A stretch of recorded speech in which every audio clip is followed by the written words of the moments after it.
শোনো ছোট বৌমা, আজ থেকে আমি তোমার আর বড় বৌমার মধ্যে আমার সম্পত্তি ভাগাভাগি করে দেব। তুমি যেভাবে আমাদের বাড়িটাকে অতিষ্ঠ করে তুলেছো, তাই আমি এই সিদ্ধান্ত নিতে বাধ্য হয়েছি।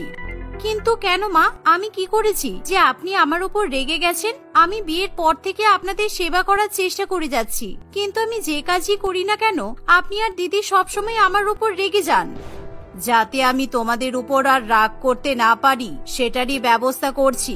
আজ থেকে এই 4 তলা বাড়িটা আমি বড় বৌমাকে দিলাম, আর ছোট বৌমা তোমার জন্য বাড়ির পেছনের দিকে আমবাগানটাই যথেষ্ট। আসলে রত্না দেবী তার ছোট বৌমা জয়ের উপর রেগে গিয়ে বাড়িঘর সম্পত্তি আলাদা করে দেয়, কারণ রত্না দেবীর ছোট ছেলে সুজয় একটা বস্তির মেয়ে জয়াকে বিয়ে করে বাড়িতে নিয়ে আসে।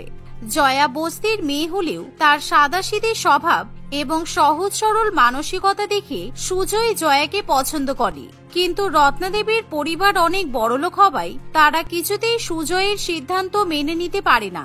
তাই সুজয় যখন জয়াকে বিয়ে করে বাড়িতে নিয়ে আসে তখন, তোমাকে আজকে থেকে বাসন মাজা, কাপড় কাচা, ঘর মোছা সমস্ত কাজই করতে হবে। তবে রান্নাটা আমি তোমার হাতে দিচ্ছি না, কারণ বস্তির মেয়ে কি রান্না করতে গিয়ে কি রান্না করবে তার কোনো ঠিক নেই।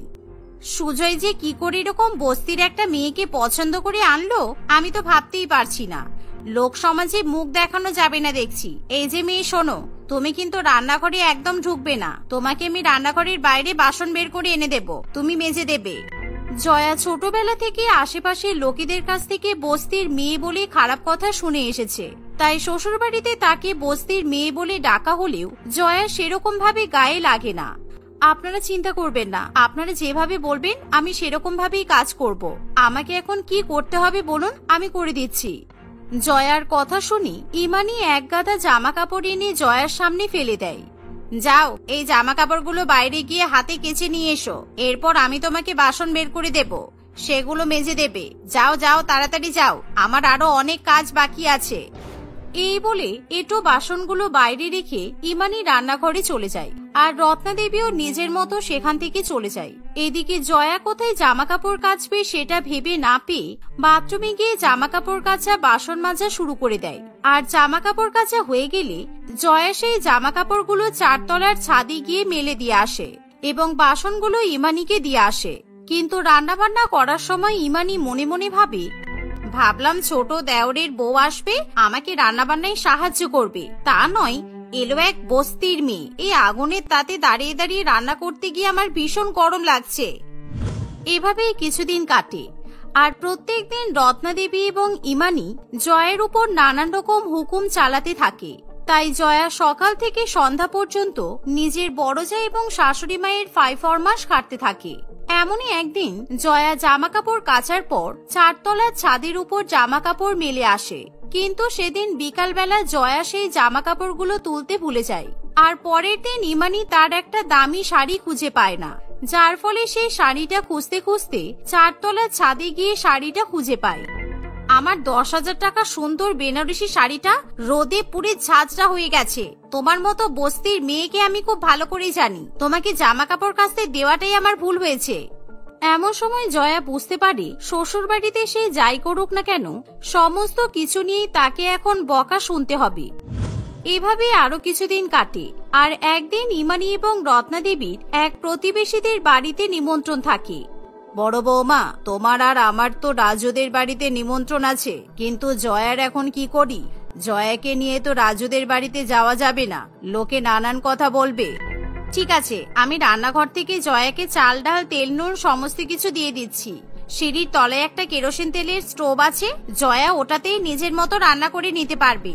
তাছাড়া রাজুর মা বলেছে সুমিতা সুজয়ের জন্য খাবার নিয়ে আসতে। রত্না দেবী ইমানির কথা শুনে রাজি হয়ে যায়, তাই ইমানি রান্নাঘর থেকে জয়াকে রান্নার উপকরণ নিয়ে এসে দেয়, আর সিঁড়ির তলায় রাখা স্টোভে রান্না করে নিতে বলে। কিন্তু ইমানি এবং রত্না দেবী বাড়ি থেকে বেরিয়ে যাওয়ার পর জয়া মনে মনে ভাবে, এখন এই কেরোসিন তেল পুড়িয়ে কে স্টোভে রান্না করবে? তার থেকে বরং আমি আমবাগানে গিয়ে আম গাছে শুকনো ডালপালা দিয়ে আগুন ধরিয়ে রান্না করে নিতে পারবো। এই ভেবে জয়া আমবাগানে গিয়ে ডালপাতা জোগাড় করে তাতে আগুন লাগিয়ে ডাল ভাতে ভাত ছড়িয়ে দেয়। কিন্তু জয়া অনেকগুলো ডালপালা নিয়ে এসে আগুন ধরানোর ফলে ফাঁকা জায়গায় হাওয়া পেয়ে আগুন আরো বৃদ্ধি পায়। আর যা দেখে আশেপাশের বেশ কিছুজন ভয় পেয়ে যায়। অন্যদিকে রত্নাদেবী এবং ইমানি যখন রাজুদের বাড়িতে খাবার খেতে বসে, এমন সময় রাজু তাদেরকে বলে, রত্না কাকিমা, তোমাদের বাড়িতে তো আগুন লেগেছে। আগুনের শিখা অনেক দূর পর্যন্ত উঠেছে দেখলাম। তোমাদের বাড়িতে এখন কেউ নেই তো? থাকলে শিগগিরই তাকে ফোন করে বেরিয়ে আসতে বলো। কি বলছিস রে? আমার বাড়িতে আগুন লেগেছে? কোথায় দেখলি আগুনটা? ঘরের মধ্যে থেকে ধোঁয়া বেরোচ্ছিল। আমি আমবাগান থেকে দেখেছি। এমন সময় রত্নাদেবী এবং ইমানি খুব ভালো মতো বুঝতে পারে এটা শুধুমাত্র জয়েরই কাজ হতে পারে, কিন্তু সবার সামনে জয়ের কথা রত্নাদেবী বলতে চায় না। কিন্তু রত্নাদেবীর বাড়িতে আগুন লেগেছে শুনে নিমন্ত্রিত অতিথিরা ব্যস্ত হয়ে ওঠে। তাই পরিস্থিতি সামাল দিতে গিয়ে রত্নাদেবী বলে, আসলে আমি বলতে ভুলেই গিয়েছিলাম, আমি আমবাগানের শুকনো গাছপালাগুলোতে আগুন ধরিয়ে এসেছিলাম যাতে ওগুলো পুড়ে গিয়ে বাগানটা পরিষ্কার থাকে। ওখান থেকেই বোধহয় ধোঁয়া বেরোচ্ছে, ভয় পাওয়ার কিছু নেই। রত্নাদেবীর কথা শুনে সবাই শান্ত হয় আর তাড়াতাড়ি করে ইমানি এবং রত্নাদেবী দুজনেই খাওয়া দাওয়া সেরে বাড়িতে ফিরে আসে। বাড়িতে পৌঁছে ইমানি এবং রত্নাদেবী দেখে জয়া আমবাগানে বসে রান্নাবান্না করছে। তোমার কি মাথা খারাপ হয়ে গেছে? বাড়িতে স্টোভ থাকতে তুমি এরকম খোলা জায়গায় আগুন লাগিয়ে রান্না করছো কেন? আমাদের পাড়া পড়শিরা ভেবেছে আমাদের বাড়িতে মনে হয় আগুন লেগেছে। আমি ভাবলাম স্টোভে তেল পুড়িয়ে কোনো লাভ নেই, তার থেকে বরং আমবাগানের এই শুকনো ডালপালা দিয়ে রান্না করলেই হয়ে যাবে। তাছাড়া আমার একটা মানুষের রান্না। এই দেখো দিদি, এই আগুনে আমার হাঁড়িতে কি সুন্দর ভাত হয়েছে। এই শুনে রত্নাদেবী এবং ইমানি জয়াকে আরো বেশি বকাবকি করে। এভাবেই সেই দিনটা কাটে। আর একদিন রাত্রিবেলা খাওয়া দাওয়া মিটে গেলে জয়া এক কাঁড়ি এঁটো বাসন নিয়ে রত্নাদেবীর পাশ দিয়ে যেতে শুরু করে। কিন্তু তখনই বাসনের ভার বেশি হওয়ায় জয়া তাল সামলাতে না পেরে সমস্ত এঁটো বাসনপত্র রত্নাদেবীর উপর ফেলে দেয়। আর আচমকা রত্নাদেবীর গায়ের উপর বাসন পড়ে যাওয়ায় রত্নাদেবীর ডান হাতে ভীষণ পরিমাণে চোট পায়। ওহ বাবারে, ব্যথায় মরে গেলাম। আবার এই বস্তির মেয়েটা একটা কাণ্ড ঘটালো। এই অশিক্ষিত মাথা মোটা যতদিন বাড়িতে আছে ততদিন কিছু না কিছু সমস্যা লেগেই থাকবে। এই বুড়ো হাড়ে এখন ব্যথা সহ্য হয় না। এই সত্যি করে বলো তো, তুমি কি আমাকে মার্ডার করতে চাও? মার্ডার মানে তো মা, আপনি তো আমারই মা। ভুল করে এই বাসনগুলো আপনার গায়ে পড়ে গেছে। আমি ইচ্ছা করে একদম ফেলতে চাইনি।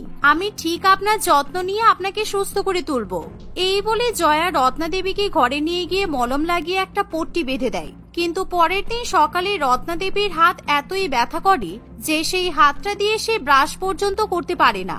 যা দেখে জয়া বলে, আপনি মুখ ধুতে পারছেন না? আরে আমাকে বলবেন তো, আমি আছি কি করতে। দাঁড়ান, আমি এখনই মাজন নিয়ে এসে আপনার দাঁত মাজিয়ে দিচ্ছি। এই বলে জয়া কিছুক্ষণ বাদে তার বাঁ হাতে কালো কালো কিছু একটা গুঁড়ো নিয়ে এসে রত্নাদেবীর দাঁত মাজিয়ে দিতে শুরু করে। কিন্তু রত্নাদেবী সেই কালো গুঁড়ো পাউডার দেখে ভীষণ পরিমাণে চমকে ওঠে, কারণ তাদের বাড়িতে থাকা কোনো মাজনের রং কালো নয়। এই কালো গুঁড়ো মাজন তুমি কোথায় পেলে? এরকম কালো গুঁড়ো মাজন তো আমি আগে কখনো দেখিনি। আমরা কোনোদিনও এরকম গুঁড়ো দিয়ে দাঁত মাজি না। এটা কি জিনিস? মা, এই কালো গুঁড়ো মাজন দিয়ে দাঁত মাজলে আপনার দাঁত একদম চকচক করবে। আমি কালকে আবার আমবাগানে ডালপালা পুড়িয়ে রান্না করেছিলাম। ওই ডালপালা পোড়া ছাইটা দিয়ে আপনার দাঁত মাজছি। এই ছাই দাঁতের পক্ষে ভীষণ ভালো। আমি তো বিয়ের আগে প্রত্যেকদিন এই ছাই দিয়েই দাঁত মাজতাম। আজকেও আমি এই ছাই দিয়ে দাঁত মেজেছি। কি, তুমি ছাই দিয়ে আমার দাঁত মাজিয়ে দিচ্ছ? অশিক্ষিত গাধা, বেরো বেরো এখান থেকে। এ কোন হতচ্ছাড়াই পাল্লাই পড়লাম আমি? জন্ম থেকে এখনো পর্যন্ত আমি দামি টুথপেস্ট ছাড়া দাঁত মাজিনি, আর আজকে এই হতচ্ছাড়িটা আমাকে আমবাগানের ছাই দিয়ে দাঁত মাজালো। শোনো, ওইসব ছাই দিয়ে দাঁত তোমাদের মতো ছোট লোকেরা মাজে, আমরা নই। ওয়াক্থু। এই বলে রত্নাদেবী বাথরুমে গিয়ে কোনো মতে মুখ ধুয়ে আসে আর জয়াকে ভীষণ বাজেভাবে শাসাতে থাকে। কিন্তু তবুও রত্নাদেবীর শান্তি হয় না। সে তখনই ইমানি এবং জয়াকে ডেকে নিজেদের বাড়িটা ভাগাভাগি করে দেওয়ার কথা জানায়। যা শুনে ইমানি খুবই খুশি হয়, কারণ ইমানি মনে মনে এতদিন ধরে এটাই চেয়ে এসেছে। আর রত্নাদেবী আইনিভাবে বড় বৌমা ইমানিকে 4 তলা বাড়িটা লিখে দেয় আর ছোট বৌমা জয়াকে আমবাগানটা লিখে দেয়। মা, এই গরমকালে কালবৈশাখী ঝড় উঠলে আমি আর সুজয় কোথায় থাকবো? ঝড় বৃষ্টির মধ্যে আমরা তো আর আম গাছের তলায় আশ্রয় নিতে পারবো না। এই তো দিব্যি বুদ্ধি আছে দেখছি। আমবাগানের শেষে একটা স্টোর রুম আছে, ওখানেই তুমি আর সুজয় থাকবে। এমনিতেও সুজয় সংসারে কোনো টাকা দেয় না। তাছাড়া যেদিন সুজয় তোমাকে বিয়ে করে এনেছিল সেদিনই আমি ওকে ত্যায্য পুত্র করব ভেবেই রেখেছিলাম। রত্নাদেবীর কথা শুনে জয়া ভীষণই কষ্ট পায়, কিন্তু জয়ার কিছু করার থাকে না। তাই জয়া এবং সুজয় দুজনই আমবাগানের স্টোর রুমে শিফট হয়ে যায়।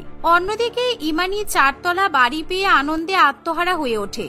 তাই পরের দিন থেকে ইমানি তার বাপের বাড়ির লোকজন, বন্ধু বান্ধব এবং সবাইকে বাড়িতে নিমন্ত্রিত করে খাওয়াতে থাকে। তাদের সঙ্গে নাচানাচিও করে।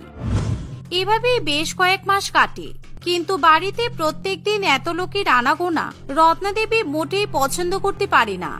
বৌমা, তুমি যে প্রত্যেকদিন এত লোকজন বাড়িতে আনছো, আমার শরীরটা কিন্তু ঠিক ভালো লাগছে না। আমার বয়স হয়েছে তো, আমি এত হই হুল্লোড় পছন্দ করতে পারি না। আমি বাড়িতে একটু শান্তি চাই। এখন তো এই 4 তলা বাড়িঘর সবই আমার, তাই আমি কাকে নিমন্ত্রণ করব কাকে করব না তা নিয়ে আপনার কাছ থেকে পারমিশন নেওয়ার আমার কোনো প্রয়োজন নেই। আপনার যদি এতই শান্তির দরকার হয়, আপনি আপনার ছোট বৌমাকে যে আমবাগানটা লিখে দিয়েছেন ওর কাছে গিয়ে থাকুন। ওখানে আপনাকে কেউ বিরক্ত করতে যাবে না। এমন কথা শুনে রত্নাদেবী খুবই অবাক হয়, কারণ সে কখনো স্বপ্নেও ভাবতে পারেনি তার প্রিয় বৌমা এরকম কথা বলতে পারে। তাই রত্নাদেবী মনে মনে ভীষণ পরিমাণে কষ্ট পেতে থাকে। কিন্তু তবুও ইমানি তার বন্ধু বান্ধবদের প্রত্যেক দিনই নিজেদের বাড়িতে ডাকে আর জোরে জোরে বক্স বাজিয়ে নাচানাচি করতে থাকে। এভাবে প্রত্যেক দিন মিউজিকের আওয়াজে রত্নাদেবীর শরীর আরো বেশি খারাপ করে। আর যা দেখে জয়া একদিন শাশুড়ি মায়ের কাছে গিয়ে বলে, মা, আপনার শরীর তো আগের থেকে খুব খারাপ হয়ে গেছে। আপনি আমার সঙ্গে চলুন, আমি আপনার অনেক দেখাশোনা করব। আমবাগানের দিকটা অনেক দূরে হওয়ায় আপনাদের বাড়ি থেকে গানের আওয়াজ কিন্তু অত দূরে পৌঁছাবে না। আপনি শান্তিতে অন্তত ঘুমাতে পারবেন। আমি তোমাকে চিনতে পারিনি ছোট বৌমা, তুমি আমাকে ক্ষমা করে দিও। আমি অনেক বড় ভুল করে ফেলেছি। এখন আমি বুঝতে পারছি শিক্ষিত অশিক্ষিত বলে নয়, কোনো মানুষের মন কতটা ভালো সেটা দিয়ে তার কথাবার্তা আর ব্যবহার দিয়ে বিচার করা যায়। এই শুনে জয়া শাশুড়ি মাকে নিজের সঙ্গে আমবাগানের স্টোর রুমে নিয়ে আসে আর নিজের শাশুড়ি মায়ের সেবা যত্ন করে তাকে সুস্থ করে তোলে। সেই সাথে আমবাগানে 12 মাসই আমের গাছ থাকায় সারা বছরই জয়া এবং সুজয় আম বিক্রি করতে থাকে। আর দেখতে দেখতে কিছুদিনের মধ্যেই সুজয় একটা ভালো কাজ পেয়ে যায়। এভাবেই সারা বছর আম বিক্রি করার টাকা এবং সুজয়ের নিজের উপার্জন করা টাকা জমিয়ে সুজয় কিছুদিনের মধ্যেই আমবাগানে একটা বড় দোতলা বাড়ি তৈরি করে। আর সেই দোতলা বাড়িতে জয়া তার শাশুড়ি মা এবং স্বামীকে নিয়ে সুখে শান্তিতে বসবাস করতে থাকে। পরের সপ্তাহে 15ই আগস্ট নিয়ে পরম তার মা রীতা দেবী এবং বাবা অমল বাবুর সঙ্গে আলোচনা করে। তারা নিজেদের মধ্যে 15ই আগস্ট আনন্দ সহকারে উদযাপন করার পরিকল্পনা করতে থাকে। তারা প্রত্যেকবারের মতো এবারেও দেশের স্বাধীনতা সংগ্রামীদের প্রতি শ্রদ্ধা জ্ঞাপন করার জন্য বিভিন্ন রকম আলাপ আলোচনা করতে থাকে। বৌমা 15ই আগস্টের পরিকল্পনা শুনে ভীষণ খুশি হবে। আমাদের বৌমা ভীষণ সংস্কারী যে, তা না হলে এখনকার দিনের ছেলেরা বলো আর মেয়েরাই বলো এইসব স্বাধীনতা দিবসের মূল্যই তো বোঝে না। হ্যাঁ, কিন্তু তোর বউ কোথায়? এত বেলা হয়ে গেল, এখনো ঘুম থেকে উঠলো না কেন? ওকেও তো আমাদের সাথে 15ই আগস্টের পরিকল্পনায় অংশগ্রহণ করতে হবে। ঠিক এমন সময় মালতী ঘুম থেকে উঠে বাইরে বসার ঘরে চলে আসে। সে তার শ্বশুর বাড়ির সকলকে এক জায়গায় দেখে ভীষণ পরিমাণে খুশি হয়। সেই মুহূর্তে সে তাদের কাছে এসে হাতে চা নিয়ে বসে পড়ে। শোনো না, পরের সপ্তাহে 15ই আগস্ট উপলক্ষে বেশ অনেকগুলো ছুটি পাওয়া গেছে। চলো আমরা পুরো পরিবার মিলে কোথাও গিয়ে একটা ছুটি কাটিয়ে আসি। বাড়িতে আর একঘেয়ে জীবন ভালো লাগছে না। তাছাড়া আমার বিয়ের পর তো আমরা কোথাও যাইনি। কি, তুমি 15ই আগস্টের দিনে বাইরে ঘুরতে যাবে মানে? আমাদের ফ্ল্যাটে প্রত্যেক বছর স্বাধীনতা দিবস পালন করা হয় আর আমরা সবাই সেই অনুষ্ঠানে অংশগ্রহণও করি। আর এইবারেও আমরা তাই করব, কোথাও যাব না। মালতী তার স্বামীর কথা শুনে খুব রেগে যায়, কারণ সে এর আগে কোনোদিনও 15ই আগস্ট পালন করেনি। সেই দিনের মর্ম এবং মূল্য কিছুই সে জানে না। তোমার তো বেশি আধিক্যতা। তুমি এমন করে বলছো যেন তুমি নিজে একজন স্বাধীনতা সংগ্রামী। নর্মাল ইনজেকশন দেখালে ভয় পায়, সেই নাকি আবার বীর পুরুষের মতো স্বাধীনতা দিবস পালন করবে। যত ন্যাকামি। চুপ করো বৌমা, কেমন অশিক্ষিতদের মতো কথা বলছো? তুমি বিয়ের আগে কোনোদিন স্কুলে 15ই আগস্ট পালন করনি? তোমাকে দেখে তো ভালোই শিক্ষিত বলে মনে হয়, কিন্তু আমি ভাবতেই পারি না যে তুমি এই ধরনের কথা বলতে পারো। জীবনেও না। আমি 15ই আগস্টের দিন ছুটিতে বন্ধুদের সাথে ডিস্কোতে গিয়ে পার্টি করেছি আর জাতীয় সঙ্গীতে তালে তাল মিলিয়ে কোমর দুলিয়েছি। ব্যাস, উফ কি মজা হতো। পরম, চলো না প্লিজ, আমরা এবারও গোয়াতে যাই। আমার সব বন্ধুরা ঘুরতে যাচ্ছে। মালতীর এমন অসভ্য ধরনের কথা শুনে তার পরিবারের সকলেই খুব রেগে যায়। তারা দুই কানে হাত চাপা দেয়। পরম কিছুতেই 15ই আগস্টের দিন ঘুরতে যেতে চায় না। ঠিক সেই মুহূর্তে সেখানে তাদের ফ্ল্যাটে সেক্রেটারি রঞ্জন বাবু আসে। আরে সেক্রেটারি মশাই, আসুন আসুন, আমাদের আনন্দের 15ই আগস্ট তো চলেই আসলো। তো এইবার এই বিশেষ দিনটা কিভাবে পালন করবেন বলে ভেবেছেন? প্রত্যেকবারের মতো এবারও আমরা আমাদের ফ্ল্যাটের ছাদে 15ই আগস্টের দিন পতাকা তুলবো, তারপর বিকেলে একটা ছোট সাংস্কৃতিক অনুষ্ঠানের আয়োজন করব, এটাই ভেবেছি। বাহ, এটা তো খুব দারুণ ব্যাপার হবে। এবার আমার বৌমার বিয়ের পর প্রথম 15ই আগস্ট, তাই ও এবার অনুষ্ঠানে অংশগ্রহণ করতে পারবে। দারুণ ব্যাপার। এইবার সব মহিলারা সবুজ শাড়ি গেরুয়া ব্লাউজ পরবে আর তার সাথে মাথায় সাদা নীল ফুল লাগাবে। আপনারাও তাহলে সেজেগুজে চলে আসবেন। এই বলে রঞ্জন বাবু সেখান থেকে চলে যায়। মালতী কিছুতেই রঞ্জন বাবুর কথার সাথে সহমত পোষণ করতে পারে না।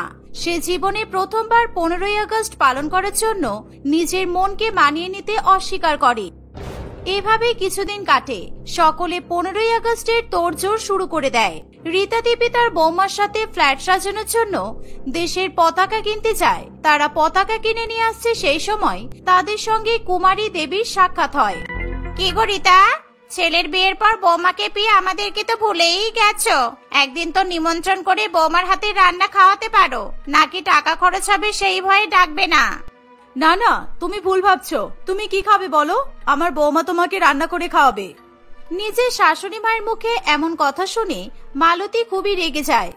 না না, এখন কিছু খাবো না। 15ই আগস্টের দিন বরং তোমার বৌমাকে আমাদের সকলের জন্য জিলিপি আর সিঙ্গারা ভাজতে বলো। আমরা সবাই মিলে মজা করে একসাথে খাবো, তখনই বোঝা যাবে যে তোমার বৌমার হাতে রান্না কেমন। রীতা দেবী এবং মালতী দুজনেই এমন কথা শুনে অপ্রস্তুতিকর অবস্থার মধ্যে পড়ে যায়।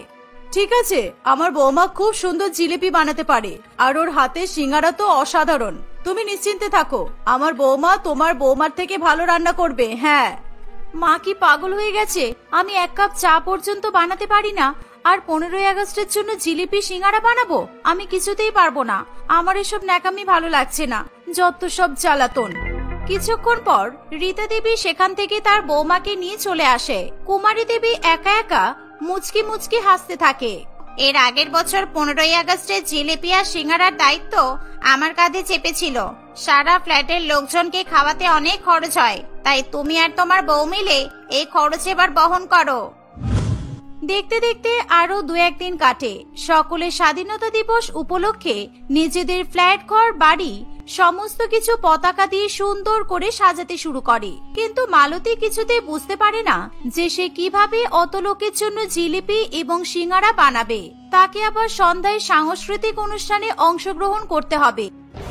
এসব ভাবতে গিয়েই চিন্তায় তার রাতের ঘুম উড়ে যায়। পরের দিনই সে তার বান্ধবীর সঙ্গে দেখা করতে চলে যায়।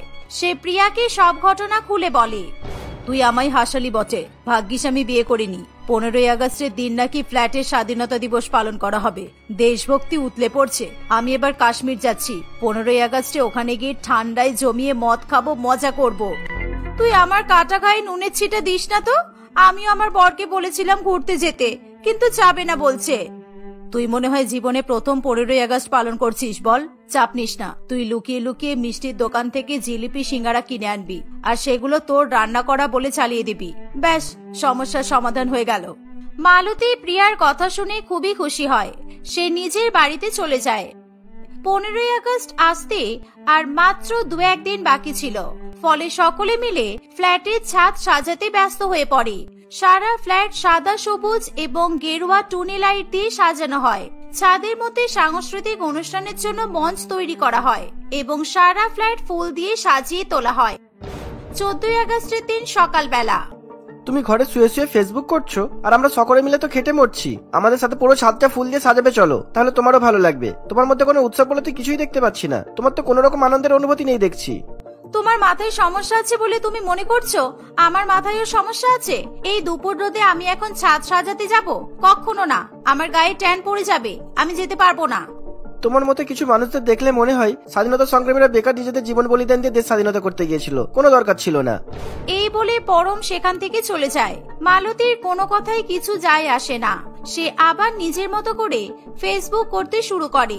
সেই সময় আবার সেখানে তার শাশুড়ি মা এসে বলে, বৌমা, আজকে 14ই আগস্ট, রাত্রিবেলা পতাকা উত্তোলন হবে আর সকালবেলা সকলকে জিলিপি সিঙ্গারা দিতে হবে। তুমি কিন্তু সব রান্না করে রেখো, আর রাত্রিবেলা আমরা সবাই পতাকা উত্তোলন করতে ছাদে যাব। মালতী এবারে তার শাশুড়ি মায়ের উপর প্রচন্ড পরিমাণে রেগে যায়। আমার এসব ভালো লাগছে না। আমি নিজের রাতের ঘুম নষ্ট করে পতাকা তুলতে যেতে পারবো না। আপনারা যা পারবেন করুন, আমাকে বিরক্ত করবেন না। তুমি কিন্তু এবার বাড়াবাড়ি করছো। বাপের বাড়িতে যখন এই কালচার ছিল না, তখন শ্বশুর বাড়িতে এসে পালন করা শিখে নাও। বয়েই গেছে আমার, এবার বেরোন তো এখান থেকে। আমাকে জ্ঞান দেবেন না। এইসব 15ই আগস্ট হিস্ট্রি বইয়ের পাতায় মানায়, প্র্যাকটিক্যাল লাইফে এসব মানায় না। রীতা দেবী কিছুতেই তার বৌমার কোনো কথা শুনতে চায় না। রাত্রিবেলা হতে না হতেই মালতীর শ্বশুর বাড়ির লোকজন তাকে ঘুম থেকে তুলে দেয়। জীবনের প্রথমবার 15ই আগস্ট পালন করছি, তখন ভালো করেই করব। আপনারা যান, আমি একটা জিনিস অর্ডার করেছি, এক্ষুনি চলে আসবে। আমি ওটা নিয়ে তারপর ছাদে যাচ্ছি। মালতীর শ্বশুর বাড়ির পরিবার তার এই কথা শুনে খুবই খুশি হয়। তারা ছাদে চলে যায়। মালতী তার সারপ্রাইজ একটি বাক্সে বন্ধ করে ছাদে নিয়ে চলে আসে। 12টা বাজতে না বাজতেই সকলে মিলে পতাকা উত্তোলন করে এবং আনন্দে মেতে ওঠে। সেই সাথে পরম ছাদের উপর বাজি ফাটাতে থাকে। এইবার আমরা জাতীয় সঙ্গীত গাইবো, সবাই চলে এসো। একসাথে আমরা সবাই এই মধ্যরাতে দেশকে স্বাধীনতার আনন্দে জাগিয়ে তুলি। আরে দাঁড়ান, আমার সারপ্রাইজ তো এখনো বাকি আছে। এই বলে মালতী সেই বাক্স থেকে একটি বড় শ্যাম্পেনের বোতল বের করে। সে জাতীয় সঙ্গীত গাইতে গাইতে সেই বোতল থেকে সকলের গায়ে শ্যাম্পেন ছিটিয়ে দেয়। মালতীর এরকম ব্যবহার দেখে সকলে ভীষণ পরিমাণে রেগে যায়। রীতা দেবী এবং তার ছেলে খুবই লজ্জায় পড়ে। বৌমা, তুমি কি পাগল হয়ে গেছো? স্বাধীনতা দিবসে তুমি মদ নিয়ে এসেছো কেন? এটা একটা আইনি অপরাধ, তুমি জানো না? ছি, তোমার থেকে আমরা এটা আশা করতে পারিনি। কেন মা, আমি বরাবর দেখে এসেছি কোনো আনন্দ অনুষ্ঠান হলেই শ্যাম্পেন খুলে সেলিব্রেট করা হয়। আমি তাই করেছি, এটাতে দোষের কি আছে? মালতীর কথা শুনে সকলে তার উপর হাসাহাসি করা শুরু করে। এর ফলে মালতীর খুবই খারাপ লাগে। আপনারা সকলে আমার উপরে হাসছেন, আসলে আপনারা মনে হয় আনন্দ করতেই পারেন না। শ্যাম্পেন দিয়ে 15ই আগস্ট পালন করে দেখুন, দারুণ লাগবে। আসলে তোমার থেকে কিছু আশা করে আমাদের খুব ভুল হয়ে গেছে। যে বউ নিজের দেশের স্বাধীনতা দিবসের মূল্য বোঝে না, তাকে আমাদের এই অনুষ্ঠানে নিয়ে আসাই উচিত হয়নি। আমি ভেবেছিলাম তুমি হয়তো তোমার প্রথম 15ই আগস্ট ভালো করে পালন করবে, কিন্তু আমি যদি জানতাম তুমি এমন কাণ্ড করবে, তাহলে আমি তোমায় কিছুতেই অংশগ্রহণ করতে দিতাম না। মালতী মনে মনে তার ভুল বুঝতে পারে। সে সকলের কাছে ক্ষমা চাইলেও তাকে কেউ ক্ষমা করতে চায় না। সকলে যে যার মতো ফ্ল্যাটে চলে যায়, কিন্তু মালতী কিছুতেই হার মানে না। সে সকলের মন জিতে নেওয়ার জন্য সারা রাত ইউটিউব দেখে জিলিপি এবং সিঙ্গারা বানানোর পদ্ধতি শিখে নেয়। সে সকলের জন্য 15ই আগস্ট উপলক্ষে অনেক অনেক জিলিপি এবং সিঙ্গারা বানিয়ে ফেলে। 15ই আগস্টের দিন ভোরবেলা দেশ এক নতুন আনন্দে জেগে ওঠে। মালতী সকালবেলা সুন্দর করে সেজে নেয়।